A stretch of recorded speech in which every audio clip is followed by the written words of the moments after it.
Who did God select to serve him concerning the tabernacle? This is the question that we seek to answer today as we continue our verse-by-verse study of the book of Numbers on Walking Through the Bible. His word, the glory of his cross. If you have a Bible with you, turn to Numbers chapter 3. We're going to be reading from verses 1 to 13. If you don't have a Bible, don't worry. Just follow along with us on the screen. The version that we'll be reading from is the New King James Version. So, Numbers chapter 3, beginning at verse 1. Now these are the records of Aaron and Moses, when the Lord spoke to Moses on Mount Sinai. And these are the names of the sons of Aaron, Nadab the firstborn, and Abihu, Eleazar, and Ithamar. These are the names of the sons of Aaron, the appointed priests, whom he consecrated to minister as priests. Nadab and Abihu had died before the Lord when they offered profane fire before the Lord in the wilderness of Sinai, and they had no children. So Eleazar and Ithamar ministered as priests in the presence of Aaron their father. And the Lord spoke to Moses, saying, Bring the tribe of Levi near, and present them before Aaron the priest, that they may serve him. And they shall attend to his needs, and the needs of the whole congregation before the tabernacle of meeting, to do the work of the tabernacle. Also they shall attend to all the furnishings of the tabernacle of meeting, and to the needs of the children of Israel, to do the work of the tabernacle. And you shall give the Levites to Aaron and his sons. They are given entirely to him from among the children of Israel. So you shall appoint Aaron and his sons, and they shall attend to their priesthood. But the outsider who comes near shall be put to death.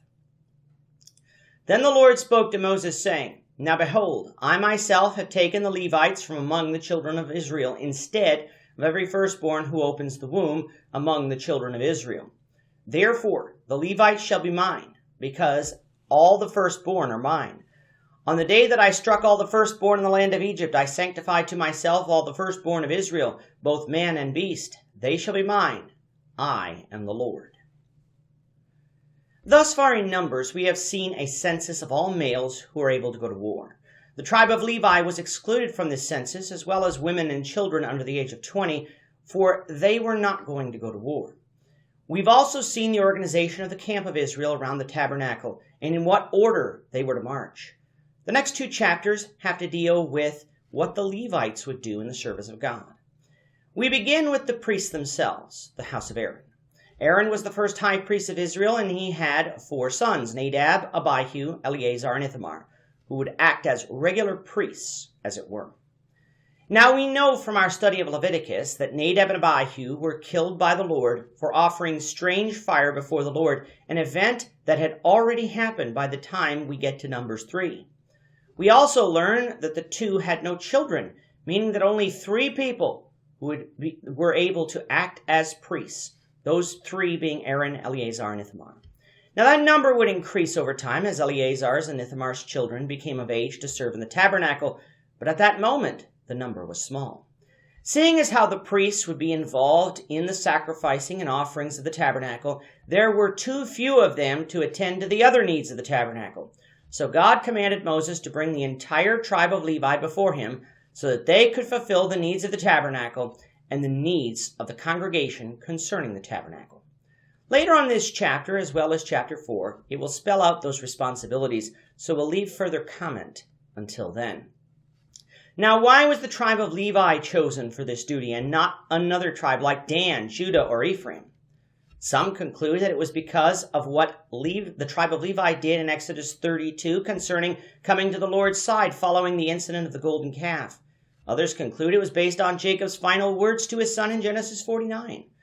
Perhaps it had something to do with the house of Aaron being of the tribe of Levi, and thus it was only fitting that the entire tribe of Levi, being the smallest of all the tribes, was selected for the service of the tabernacle. Whether any of this played into God's selection is not stated, so we'll leave God's reasons to God.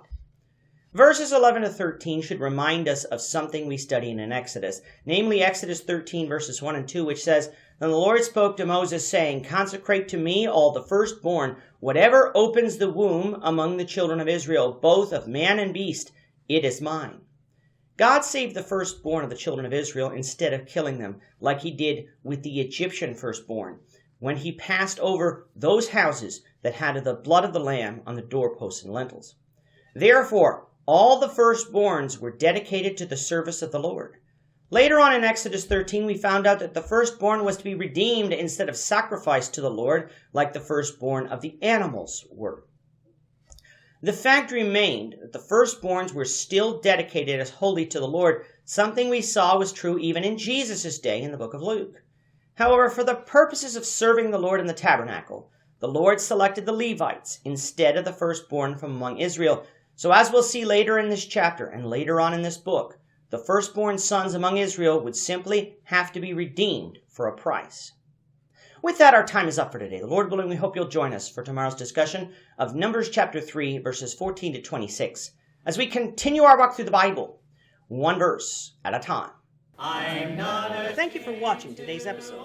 We hope that you found it edifying and ask that you not only subscribe to our channel and podcast, but that you like and share this episode among your friends, so that the saving gospel of Jesus Christ can go out to the whole world.